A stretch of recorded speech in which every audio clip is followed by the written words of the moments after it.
It was 2 a.m., and I was standing in the middle of nowhere with nothing but a backpack, 2 protein bars, a half-empty water bottle, and $40 to my name.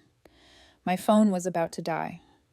My parents had just driven off, leaving me behind at a gas station miles from home, telling me it would build character. I didn't know how to feel. Shocked? Angry? No, not really. I wasn't surprised. I'd been a straight-A student, always doing what I was supposed to, but it wasn't enough. It wasn't enough for them to see me. I was always the one pushing myself, excelling, doing everything they expected. But Kevin, my younger brother, he could barely pass a class, and they showered him with praise. They treated him like he could do no wrong. Meanwhile, I had to fight for every bit of validation, but nothing was ever enough.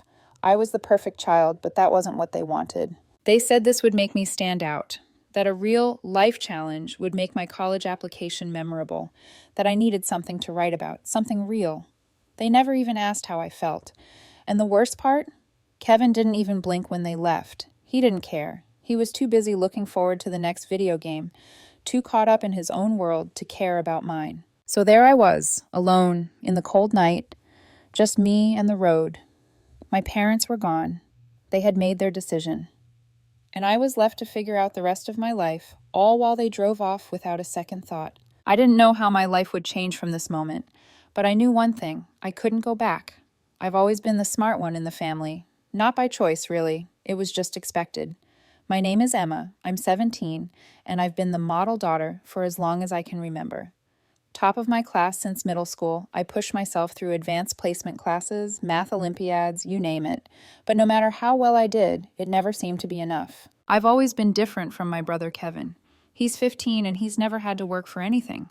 He didn't care about grades, and he was perfectly fine with passing just enough to get by. He spent his days playing video games or hanging out with friends, living a carefree life. But somehow, he was always the favorite. When I'd come home with straight A's, my dad would nod, maybe say, "Good job," and move on to the next thing. My mom? She'd look up from her phone and give me a half-hearted smile before going back to whatever distracted her at that moment. But when Kevin brought home a C, they'd celebrate.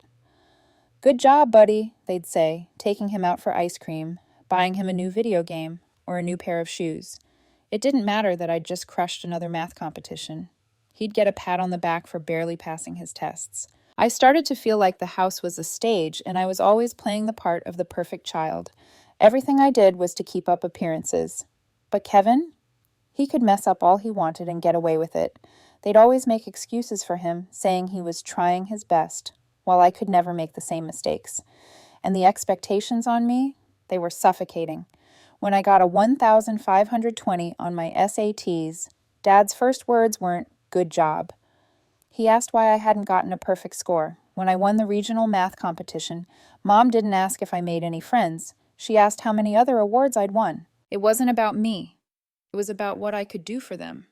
I never got a thank you for working hard. I never got a "we're proud of you." It was always about what was expected next. Our family wasn't rich, but we were comfortable. Dad worked in insurance, and Mom managed a dental office. On the surface, we looked like any normal family. But behind closed doors, the cracks were there, and no matter how much I tried to patch them up, they only got wider. My parents had made it clear early on they weren't paying for my college. I was smart enough to get scholarships. Kevin, though, he would need their help. I understood that. It didn't bother me at first. I wasn't asking for handouts. But as the years went on, and I continued to work part-time jobs to save for college while my parents spent their money on things for Kevin, the imbalance became harder to ignore. When I turned 16, I started working at a local learning center, tutoring kids in math and science. I made about $200 a week. Most of it went into a savings account for college. It was the only way I'd get out of this place, this family, without relying on them. But still, no matter how hard I worked, no matter how much I sacrificed, they never noticed.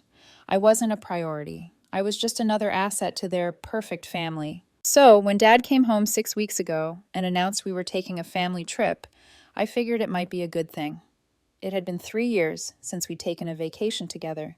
I didn't get my hopes up, but it seemed like a chance to break away from the routine. But nothing was ever as simple as it seemed. They told me I couldn't bring my laptop to work on college applications. It was family time, they said. Of course, Kevin grumbled because he'd miss a party, but that was typical for him.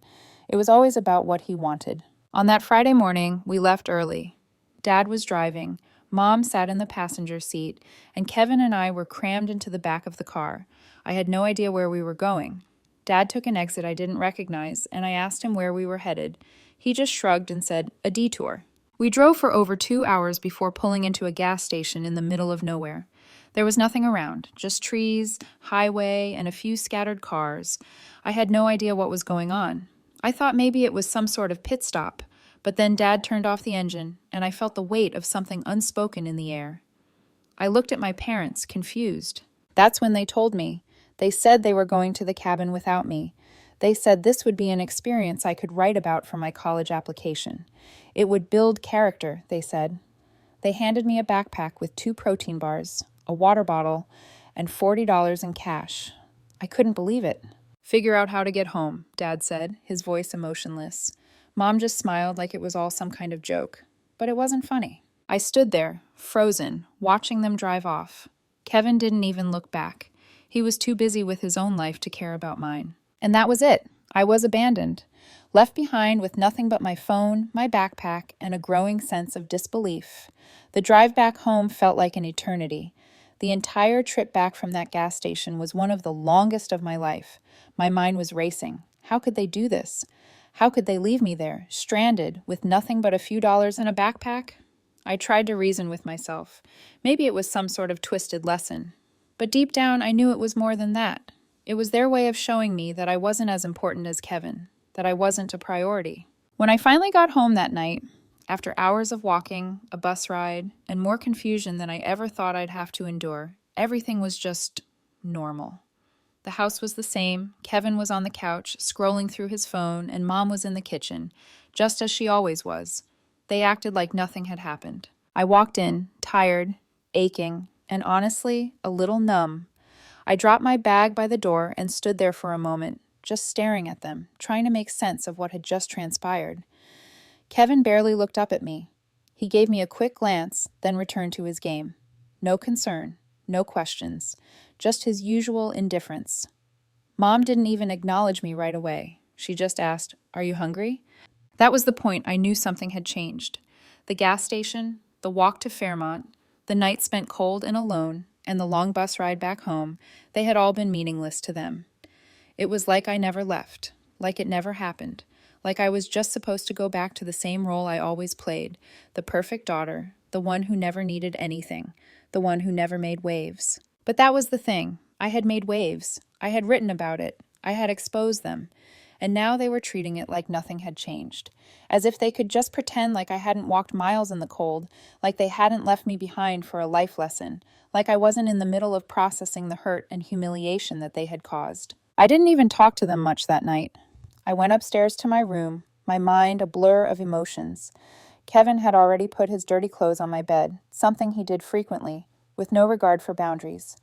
I moved them to the floor and lay down, staring at the ceiling, thinking about what had happened. I knew this wasn't just about being left at a gas station. It was about years of being treated as second place, always being overshadowed by Kevin, always expected to be perfect, but never seen. I had finally realized that all those years of trying to be the best, of proving my worth, had led me nowhere. My parents had never valued me. They valued Kevin. They had always valued him more than me. The next morning at school, I could hardly keep my eyes open. I hadn't slept much, my mind spinning through the events of the last 48 hours. Mr. Harris, my English teacher, noticed right away. He was kind, but also perceptive. "Are you okay?" he asked, his voice tinged with concern. "Yeah, I'm fine," I lied, shaking my head as if to dismiss it, but he wasn't buying it. "You look exhausted. If you need to talk, you can always come to me." I smiled weakly and nodded. It wasn't the first time I'd heard him offer support, but this time I couldn't bring myself to accept it. I didn't want to be vulnerable, not yet.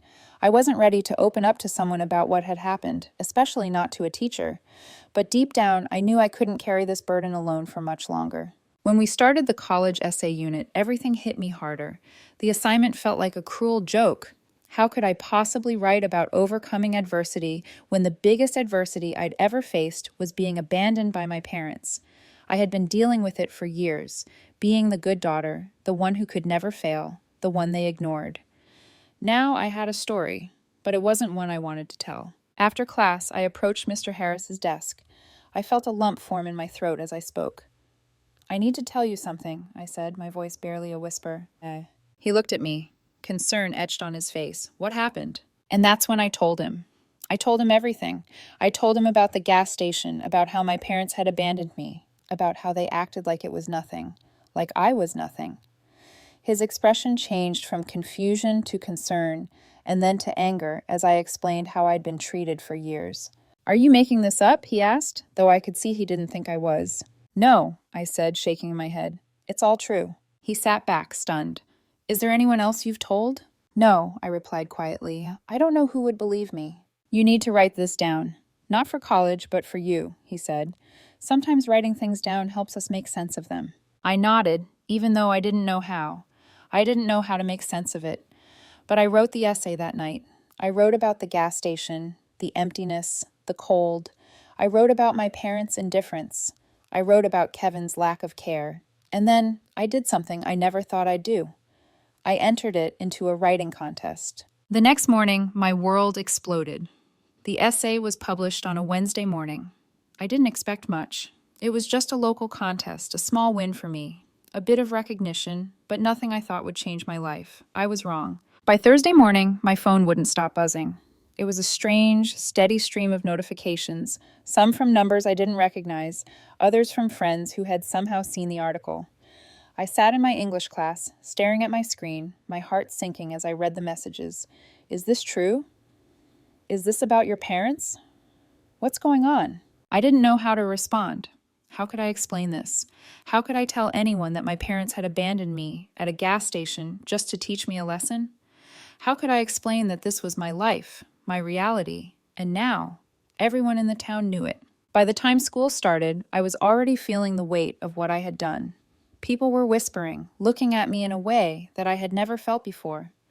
Some seemed sympathetic, others just curious. And some looked at me like I was a problem to be solved, a family that had gone wrong. Mr. Harris pulled me aside before first period. "Emma, we need to talk," he said, his face tight with concern. "Some of the parents are asking about the essay. They're questioning whether it's real." I stared at him blankly. "It's real," I said, my voice flat. He nodded slowly. "I need to let the principal know. The school has a responsibility to investigate these things. It's protocol." I didn't have time to process his words. When I got to my first class, Principal Vald was waiting for me. Her office door was open, and she waved me in with a tight smile. She didn't look angry, just disappointed, as though she already knew what I was going to say. "Emma," she began, sitting down across from me, "I just need to confirm something. Is everything in the essay true? Did your parents really leave you at that gas station?" I nodded, a lump in my throat. She didn't say anything for a moment. I could tell she was thinking, considering her words carefully. "Well, we take these things seriously. The school's first priority is your safety. I'm required to file a report with Child Protective Services." I didn't know what to say. I felt numb. I didn't feel safe, but I didn't know how to explain that. They hadn't hit me. They hadn't hurt me physically, but emotionally, I was already broken. "Okay," I said softly, "I understand." By the time I got home, the storm had already started. I walked in through the front door, bracing myself for what was coming. The house was eerily quiet. I didn't know where Kevin was, but I didn't care. I wasn't ready to face my parents, not yet. Mom was sitting at the kitchen table when I entered. She didn't look at me at first. Instead, she was scrolling through her phone, but then her eyes snapped up to mine. The silence between us was thick with tension. "You have some explaining to do," she said, her voice colder than I'd ever heard it. I swallowed hard. "What are you talking about?" "The essay," she said, her eyes narrowing. "You've made us look like monsters. What were you thinking? What happened to keeping family matters private?" I opened my mouth to respond, but she kept going, her voice rising in frustration. "I told you that we do things as a family. You've embarrassed us in front of everyone. What will people think of us now?" I shook my head. "I didn't do this to embarrass anyone. I wrote the truth." Mom stood up suddenly, her chair scraping against the floor. "You've betrayed us," she spat. "How could you write that? How could you let everyone know how we've treated you?" I was shaking, my anger rising with each word she said. You left me at a gas station, Mom. You didn't even care. I wrote the truth. You've never treated me the same as Kevin. You never have. The words hung in the air, and for a moment, we just stared at each other. I didn't ask for any of this, I whispered. It didn't end there. The next day at school, everything changed. The whispers grew louder. I couldn't walk down the hall without feeling eyes on me, judging me, questioning me. Some of the teachers were sympathetic, but the students were a different story. A few of them seemed genuinely concerned, but others whispered behind my back, making snide comments about me being the bad child in the family. I kept my head down, but I couldn't escape the feeling that everyone knew. Everyone knew my story now. And the worst part? My parents didn't care about the truth. They didn't care about what had really happened. They only cared about saving face. They only cared about how this made them look. That afternoon, my parents called me. They didn't even greet me. Instead, Dad's voice came through the speaker. You've made us look like fools, he said, his voice tight. You've embarrassed us, and now people at work are asking about it. They've called, asking if it's true. I didn't know what to say. The guilt washed over me. Maybe I had gone too far. Maybe I had ruined everything.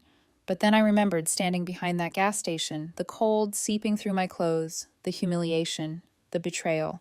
Number 1, I hadn't gone too far. They had. The phone call with my parents ended without any resolution. Dad had barely said anything after accusing me of embarrassing the family. The anger in his voice was sharp, like a blade. My mother had stayed quiet, and I could almost feel her disappointment through the phone. They didn't even ask if I was okay. They only cared about their reputation. I sat there, my phone still in my hand, long after the call had ended. The apartment was eerily quiet. Kevin hadn't come home yet, and the house felt empty, even though I was surrounded by all the things I'd spent years trying to earn. All the straight A's, all the awards, all the recognition. None of it mattered. I had worked so hard to make them proud, but now they were acting like I was the one who had done something wrong. Was it wrong to write about what had happened? Was it wrong to expose the truth? I felt guilty, but not for the reason they thought. I felt guilty for being honest, for finally standing up for myself when it was too late. For the rest of the day, I couldn't focus on anything. I tried to study, tried to finish my homework, but the thoughts kept swirling in my mind. How had it come to this? My parents had never cared about what I needed. They'd never cared about my dreams or what mattered to me. They only cared about Kevin. He could do no wrong. I had spent years trying to earn their love, and now, in one swift movement, I had realized I was never going to get it. The truth had come out, and it had shattered the image of the perfect family I had worked so hard to maintain. When I went to school the next day, I felt like a walking spectacle. Everyone knew my story, and some people looked at me with sympathy, others with judgment. But mostly, there was silence. It was like they didn't know what to say to me, or maybe they didn't want to. Mr. Harris pulled me aside after class again. His face was full of concern. Are you okay, Emma? He asked softly. I nodded, but I knew it was a lie. Yeah, I'm fine, I said, but my voice cracked at the end. He didn't buy it. You don't look fine. You can talk to me if you need to. I wanted to tell him everything, how my parents had abandoned me, how they didn't care about anything except their own image, but I couldn't. I wasn't ready to share it with anyone else. Not yet. I walked home that afternoon, my head heavy with the weight of everything that had happened. I could feel the eyes of the town on me, even when I wasn't around. I had told the truth, but the price I had to pay for it was higher than I could have ever imagined. When I got home, my parents were sitting at the kitchen table. The tension in the air was thick, like the calm before a storm. They didn't look at me, not at first. They were still avoiding the truth, still pretending like nothing had happened. Dad was the first to speak. You need to take down that essay, he said, his voice firm. You're making us look bad. You've ruined everything. I stood there, frozen. The words felt like they were choking me, suffocating me.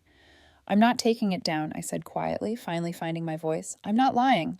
I wrote the truth. Mom's face twisted with anger. The truth? She spat. You're going to destroy your whole family over a story? I shook my head. You don't get it. It's not about the story. It's about what you did to me, what you've been doing for years. For a moment, no one said anything. The silence was suffocating. I could see the cracks in their perfect facade, and I realized they couldn't hide anymore. Not from me, not from the world. Dad stood up suddenly, his face red with frustration. This is ridiculous. You need to fix this. I'm not going to let you ruin our lives. I didn't ruin anything, I said, my voice breaking. You did.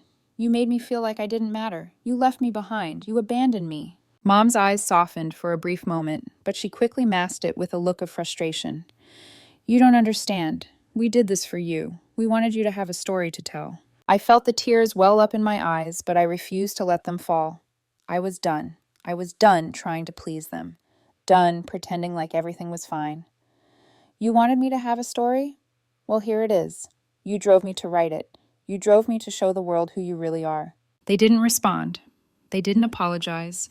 They just stood there, silent, as if they couldn't comprehend what I was saying.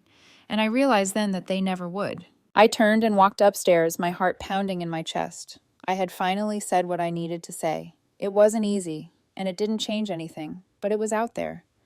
And now, there was no going back. I spent the rest of the night in my room, trying to make sense of everything. The anger was still there, simmering beneath the surface. But I wasn't angry at myself anymore. I wasn't angry for writing the essay. I was angry at them, for the years they had taken from me, for the love they had withheld, for the lies they had fed me about being a family. The days after my confrontation with my parents felt like they stretched on forever, each one dragging me deeper into a pit of tension and frustration. At school, I became a topic of whispered conversations, though no one said anything directly to me. Some of the teachers treated me with an air of pity, while others avoided looking at me entirely. My friends acted strangely, too. They didn't want to get involved, but also couldn't help but ask how I was doing. I couldn't even bring myself to answer them. Back at home, things were suffocatingly tense. Kevin was barely around, spending most of his time in his room or with his friends. I envied him. He had no idea what it felt like to be stuck between two worlds, one where everyone expected you to remain silent and obedient, and another where you're forced to confront the truth, no matter how painful. Mom didn't talk to me unless she had to. Dad's silent treatment was worse. The worst part was the way they still tried to control me. It was like they couldn't let go of the idea that they could dictate every part of my life. It wasn't enough that they had abandoned me at that gas station, no. Now they wanted me to apologize for the essay. They wanted me to take it down. They didn't understand why I couldn't just make everything go back to normal. On Monday afternoon, after school, I was sitting at my desk, trying to finish my homework, when the doorbell rang. I froze. I wasn't expecting anyone, and certainly not after everything that had happened. I stood up and walked downstairs cautiously, my heart hammering in my chest. When I opened the door, I saw her, the last person I thought I'd see standing in front of me. It was a woman from Child Protective Services. "Hello, Emma," she said, her voice firm but not unkind. "I'm Linda. I'm here to do a welfare check." I blinked at her, not fully understanding. "A welfare check?" She nodded. "It's a procedure, something we have to do whenever there's an allegation of child abandonment. It's routine." I felt my stomach twist. I knew this was coming.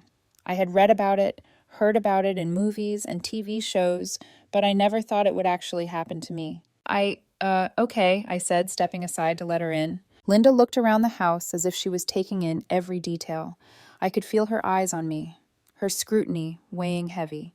The silence stretched between us as she asked me simple questions, ones I had already answered in my essay. "How are things at home?" she asked, her voice calm and steady. "Do you feel safe?" I swallowed, feeling a lump form in my throat. I wanted to be honest, but what could I say? That I felt more like a stranger in my own home than ever before? That my parents had broken me down to the point where I didn't even know if I could forgive them? "I'm fine," I said, even though the words didn't feel true. "I'm not unsafe, but it's complicated." She pressed on, though. "Are you being well cared for here? Is there anyone else you could stay with if needed?" I thought of Peter, my boss at the learning center. He had been kind to me, offered me a place to stay if I ever needed it. But I wasn't ready to leave yet, not officially. "I don't want to go anywhere else," I said, shaking my head. "I just want things to be normal again." Linda made a note on her clipboard, then looked at me carefully. "I'm going to file my report, Emma. Just know that if anything ever changes, or if you ever need help, you can reach out to me." As she left, I felt a mix of relief and dread. I didn't know what this would mean for me, for my family. I didn't know how far this would go, but I knew one thing for sure. I couldn't go back. I had already crossed a line. There was no pretending anymore. A few days later, the tension in the house reached a boiling point. My parents, still furious with me, had been passive-aggressively trying to guilt me into retracting the essay. They didn't understand why I wasn't sorry, why I wasn't willing to take down the article that had now stained their perfect little world, but they had it all wrong. That night, I was sitting at my desk when my phone buzzed. It was a message from my mom. "We need to talk," it read. "Come downstairs." I wasn't sure what I was walking into, but part of me didn't want to go. I didn't want to have the same conversation again, the one where they made me feel like the villain. But I couldn't ignore it. I had to face it. When I walked into the living room, both of my parents were sitting on the couch, looking at me with stern expressions. The air was thick with unspoken tension. Dad spoke first. "We don't want to make this worse, but you're not helping anyone by acting like this." I felt my anger flare, but I stayed silent. "People are starting to talk," Mom continued, her voice cold, "and they're not saying nice things about us. You've embarrassed us in front of everyone." I took a deep breath, holding back the urge to lash out. "I'm not embarrassed," I said, my voice steady. "I'm telling the truth. I wrote about what happened. I can't pretend like everything's fine when it's not." "You don't understand," Dad said, his voice rising. "We're trying to help you, but you're making this into something it's not." "You're not helping me," I replied, my voice sharp. "You've never helped me. Not really. You've just been setting me up for failure, making sure I know I'm not good enough. It's not just about the essay, it's about everything." For a moment, there was silence. They both looked at me, but neither of them spoke. It was like they didn't know how to react to the truth. Finally, Dad stood up. "We've tried to do what's best for you, but you've turned everything against us. You're going to ruin this family if you keep going down this path." I stood my ground. Maybe the family was already ruined. The days after that conversation felt like a blur. My parents had done what they always did. They turned their backs and pretended like nothing had happened, like nothing was broken. But I wasn't pretending anymore. I couldn't. The emotional weight of it all, the abandonment, the betrayal, the constant sense of being invisible was crushing me, and I wasn't sure how much longer I could carry it. That night, after the confrontation with my parents, I felt like I had hit a wall. My phone had been buzzing constantly since my essay was published, but I didn't have the energy to check it anymore. I didn't want to hear what the town was saying about me, and I didn't want to listen to my parents telling me that I had ruined their lives. I stayed in my room, sitting on the edge of my bed, staring at the walls. I hadn't been sleeping much. I couldn't. Every time I closed my eyes, all I saw was the moment they drove away from me at the gas station. That was the moment everything changed. The moment they made it clear that they didn't care about me the way I had always hoped they would. I had always been the responsible one, the one who kept my head down and did everything I was supposed to. But now I felt so lost. I didn't know who I was anymore. The family I had worked so hard to please wasn't the family I had imagined. They were strangers to me. People who only valued me for what I could do for them, for the picture-perfect life they wanted to present to the world. They didn't see me. They didn't see my pain. They only saw how I embarrassed them. Tears streamed down my face, but I didn't try to stop them. I was too exhausted to fight it anymore. I didn't know what to do. I was too far gone. I couldn't go back to the way things were. I couldn't take back the essay or undo the truth I had shared.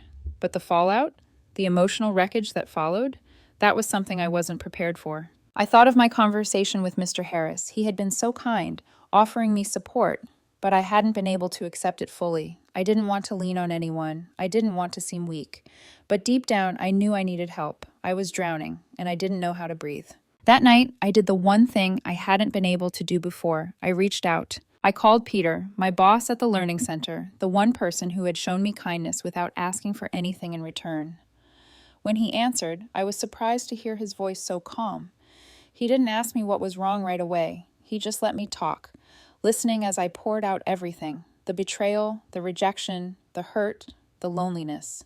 And when I was done, he didn't tell me everything would be okay. He didn't try to fix things. He just said, "You're not alone in this, Emma. You have a choice now. You can choose how you move forward. And I'm here to help you with that." I felt like a weight had been lifted off my chest, but I still wasn't sure what to do with the emotions swirling inside of me. I couldn't just let everything go, not after everything I had been through. But maybe, just maybe, I could start healing. A few days later, I came home to a letter sitting on the kitchen table. It was from my parents. It was formal, typed, and neatly folded, but the coldness of it sent a shiver down my spine. They were still trying to force me to retract the essay, to apologize for everything. They were insisting I take it down, claim it was exaggerated, that it wasn't the truth. I knew what they wanted. They wanted me to erase what I had written. They wanted to pretend none of it had happened, but I couldn't. I had to stand my ground. I didn't even read the entire letter. I could already feel the weight of their demands. Instead, I folded it back up and shoved it into my backpack. I didn't need their approval anymore. I didn't need to hide the truth for them. I wasn't going to be their puppet anymore, not after everything that had happened. I was done pretending. That night, I finally sat down and read through my essay again, the one that had started all of this, the one I had written in a moment of emotional pain with no idea how much it would change my life. And for the first time, I saw it differently. It wasn't just a story of betrayal. It was a story of survival. It was a story of me, standing up for myself despite everything that had been done to me. I closed my eyes and breathed in deeply. It wasn't easy. It wasn't simple. But I knew one thing. I wasn't going to let my parents dictate my life anymore. I wasn't going to let them control me. I wasn't going to be their victim. I was going to be my own person. The turning point came unexpectedly. I had been living in this state of emotional limbo for days, stuck in a place between anger and numbness, between wanting to fight and feeling too exhausted to care anymore. My parents' refusal to understand, their insistence that I retract my essay, had been eating away at me. I knew they wouldn't change. I knew they'd never see things the way I saw them, but something in me had finally snapped. It wasn't the guilt that had been weighing on me all those days, nor was it the anger at my parents. It was the realization that I wasn't going to get an apology. I wasn't going to get a moment where they would admit their mistakes. I wasn't going to get the validation I had spent my entire life chasing. And you know what? I was okay with that. The thought of never getting their approval, never hearing the words, "I'm sorry," didn't sting the way it used to. In fact, it freed me. It was late one night when I finally found the strength to call Linda, the social worker who had been checking in on me since the essay. I had been putting it off, unsure of what I'd say or how much I should involve her. But I knew something had to change. I couldn't keep pretending that my family dynamic would ever be different. I couldn't keep walking on eggshells, wondering what my next step would be. "Linda," I said when she picked up, "I think I need to do something about this. I think it's time I finally stood up for myself." She listened patiently as I poured out everything I had been holding back. My feelings of being trapped, the toxic environment I had grown up in, my parents' refusal to take responsibility for their actions. I told her about the emotional manipulation, how my parents had always held me to an impossible standard while giving Kevin everything he wanted without question. When I finished speaking, Linda was quiet for a moment. Then she spoke with a tone of understanding and empathy. "Emma, it sounds like you're realizing something very important. You don't owe them an apology. You don't owe them anything. The truth is on your side. The truth is what sets you free." I sat back, feeling like a weight had been lifted from my chest. She was right. The truth had always been with me, but I had been afraid to face it fully. Afraid that if I did, it would shatter what little connection I had left with my parents. Afraid of what it would mean to truly cut ties with them. But now I was ready. "I'm going to take control of this," I said, my voice steadier than it had been in weeks. "I'm not going to let them keep pushing me around. I'm not going to let them make me feel like I'm the problem." Linda agreed, offering more words of encouragement. She reminded me that I had a right to choose my path, to choose my future. She told me that if my parents truly cared about me, they would understand that I had to set boundaries. They would understand that I couldn't keep sacrificing my happiness for their image. I ended the conversation with a sense of clarity I hadn't had in a long time. I knew what I needed to do now. It wasn't about being perfect anymore. It wasn't about trying to make my parents proud. It was about making me proud. It was about standing up for myself, even when the people I loved the most couldn't or wouldn't do the same. The next day, I walked into school with a new sense of purpose. My heart was still heavy, but I no longer felt like I was carrying the weight of the world on my shoulders. I had decided that I was done apologizing for who I was. I was done hiding behind the facade of the perfect daughter that my parents had created for me. That afternoon, I got another unexpected call. This time, it was from my English teacher, Mr. Harris. "Emma, I just wanted to let you know that I've been in touch with the contest organizers," he said, his voice warm. "They're interested in publishing your essay. It's received a lot of attention, and they think it's an important story. They'd like to feature it in a larger publication." I couldn't believe it. For a moment, I just sat there trying to process what he was saying. It wasn't just a local story anymore. It was reaching people beyond my small town, beyond my family, beyond the people who had judged me for telling the truth. "Really?" I asked, my voice shaking. "They want to publish it?" "Absolutely," Mr. Harris replied. "You've done something brave, Emma. You've shared your truth, and that's not easy to do. Don't let anyone make you feel small for it. I felt a rush of emotion flood through me. My heart was pounding in my chest. But it wasn't from fear anymore. It was from something else, something more freeing. For the first time, I felt like I was being seen for who I truly was. Not for the daughter my parents wanted me to be. Not for the perfect student I had always tried to be. But for me, for the person I was becoming. That night, after the call, I sat down and wrote a letter to my parents. I knew it was risky. I knew they might never understand it. But I didn't care. I needed to say it, to release it into the world. In the letter, I told them everything I had been holding inside. I told them that I was done pretending, that I couldn't keep living for their approval, that I had to find my own way. I told them I couldn't keep making excuses for them, and that their failure to see me for who I truly was had hurt me more than anything else. I told them I was leaving. It wasn't a goodbye. It wasn't even an ultimatum. It was simply a declaration of my independence, a declaration that I was choosing my own path, regardless of whether they understood it or not. The next morning, I packed a bag. I didn't know exactly where I was going, but I knew I couldn't stay in that house anymore. Not after everything. Not after they refused to acknowledge my pain. I walked out of the house and didn't look back. For the first time in my life, I felt free. Free from the expectations. Free from their control. Free from the hurt. I didn't expect the fallout to be easy. I had always known that standing up for myself would come at a cost, but I hadn't realized how high that cost would be.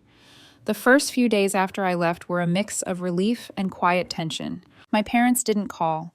They didn't reach out to me at all, and that hurt more than I cared to admit.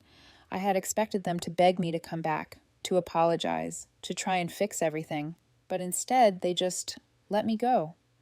It felt like they were still holding on to the belief that they were right, that I was the one who had torn the family apart. But I was no longer interested in trying to prove myself to them. At school, the whispers continued. Some students were sympathetic, some were curious, and some were downright judgmental. I was a spectacle now, but there was a strange sense of peace that came with knowing I had done what was best for me. It was the first time in my life that I hadn't been weighed down by my parents' expectations. As the days passed, the reality of what had happened began to settle in. I had no idea how much the town had turned against me until one of the teachers, Mrs. Mitchell, came to me after class. "Emma," she said, her voice soft but filled with concern, "I just want you to know that what you did took a lot of courage. I know it's been tough, but you did the right thing." I nodded, swallowing the lump in my throat. It wasn't easy hearing that, especially when I knew that my own family thought I had betrayed them. Things didn't get better overnight. In fact, they got worse before they got better. My parents went into full damage control mode. They tried to make their friends and colleagues believe that I was a troubled teenager, someone who was just acting out for attention. I could hear the rumors trickling down to me. A few days later, I ran into one of their old friends at the grocery store. Mrs. Jenkins, a woman I had known all my life, looked at me with pity in her eyes. "You're still causing your parents so much trouble, aren't you?" she said, her voice dripping with disapproval. "You really should apologize. You don't want to ruin their reputation." For a split second, I wanted to crumble under the weight of her words. But then I remembered everything I had been through. I remembered how I had been discarded, how I had been ignored for so long. "No, Mrs. Jenkins," I said, my voice steady. "I'm not the one who ruined anything." She didn't say another word after that, just turned and walked away. And for the first time in a long time, I didn't feel like I was the one in the wrong. Back at home, things were quieter than I expected. My parents never tried to contact me again after I left. I didn't know if it was pride or if they were simply too angry to reach out, but it didn't matter anymore. I had made my decision, and I was sticking to it. But the real fallout came when I received a letter from the county's Family Services Department. It was from Linda, the social worker who had been involved in my case. She said she had completed her investigation and that the county had determined what my parents did was, in fact, a form of child abandonment. It was a harsh word, but it was true. The letter was a mixed bag. On one hand, it confirmed that my parents' actions had been wrong. On the other hand, it was a reminder of everything I had lost. But in the end, I felt a strange sense of relief. The county was not taking my brother Kevin away. The investigation wasn't going to lead to any drastic changes, but it would stay on record. My parents were facing the consequences of their actions, and for the first time I felt like I had a voice in that process. I didn't want to go down the legal route. I didn't want to drag everything out longer than it had to be, but I couldn't ignore what had happened. I couldn't pretend that everything was fine just because they were my parents. Weeks passed, and I began to settle into my new life. I was living with Peter, my boss from the learning center, in his small apartment. It wasn't a perfect solution, but it was mine. Peter was kind, and though it wasn't easy for either of us, I knew that I could trust him. The emotional weight was still there. Every time I passed my old house, I felt the familiar ache in my chest, but I no longer longed to go back. The anger was still there, but it was fading. Every day, I was rebuilding myself. One afternoon, I received a message from Kevin. It was short, but it was enough to stop me in my tracks.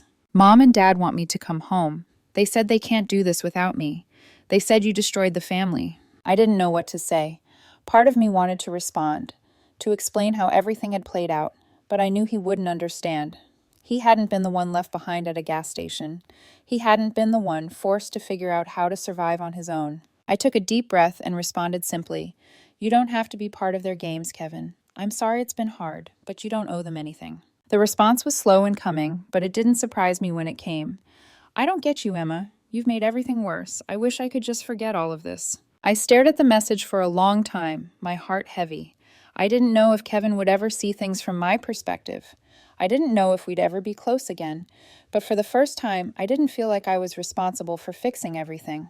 I had done enough. It's funny how much life can change in a few months. It's even funnier how, at the time, you can't see the small steps you take toward healing. You don't realize how much you've grown until you look back at the person you were just a few weeks ago, broken, lost, and desperate for approval. I'm not going to lie and say everything is perfect now. It's not. My parents haven't called. Kevin hasn't responded to my last message. I'm not sure we'll ever have the relationship we once had, but I've come to terms with that. Life has a way of pushing you forward, even when you feel like you're stuck. And when I look back, I see that the hardest part of this whole ordeal wasn't leaving my parents behind or standing up to them. The hardest part was accepting that they would never change and that I didn't need them to anymore. It's been a few weeks since the letter from Family Services came, confirming that my parents' actions were, in fact, considered abandonment. That weight lifted off my shoulders a little, but it didn't bring me peace. What brought me peace was the knowledge that I finally stood up for myself. For the first time, I didn't let their manipulation, their control, their emotional neglect define who I was. I took my life into my own hands, and that's something I never thought I'd be able to do. I've settled into a new routine now. Peter's place is small but comfortable. I'm still working at the learning center, but I've also started looking for a better job in the city. I'm slowly saving up enough to move into my own place. It won't be long before I don't have to rely on anyone else anymore, and I can finally say that I'm completely independent. There are days when the loneliness creeps in, when I wish I could just have a conversation with my mom or ask my dad for advice like I used to. I miss the family I thought I had, the one I thought was perfect. But that family was never mine to begin with. They were the family they wanted me to be a part of, the one where I was just a part of the picture they wanted to paint. I've learned a lot since I left. I've learned that you don't need to apologize for being yourself. I've learned that it's okay to walk away from toxic relationships no matter how hard it is. You don't have to stay because of blood, because of obligation. You stay because of love. You stay because you're not afraid to choose yourself, to choose your own happiness, even when it means losing everything else. I'm still healing. I still have moments where I doubt myself, where I question whether I made the right decision. But the truth is, I don't need to ask for anyone else's approval anymore. I don't need to wonder if I'm doing the right thing. I'm the only one who gets to decide what's right for me now. And for the first time, I feel like I'm living on my own terms. I finally went to the mailbox one day and found an envelope from the local newspaper. It was a copy of the article with my essay, framed and ready for me to keep. It was a small gesture, but something about it felt like an official acknowledgement of my journey.